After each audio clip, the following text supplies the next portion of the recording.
好多人結婚都中意大搞排場，婚紗相盡情晒高貴奢華嘅宮殿風景，務求要拍出電影男女主角嘅味道。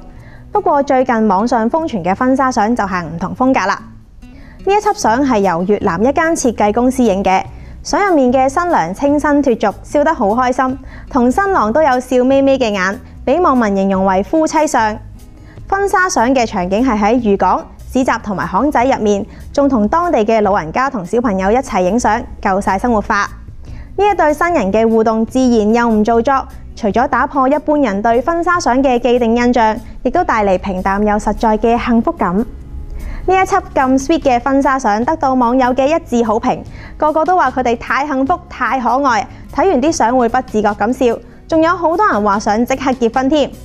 其實影婚紗相用電影主角做目標，係因為生活平淡冇乜驚喜，想用影婚紗相嘅機會將自己變成世界嘅中心。自我 FF 其實不如欣賞下平實嘅生活啦。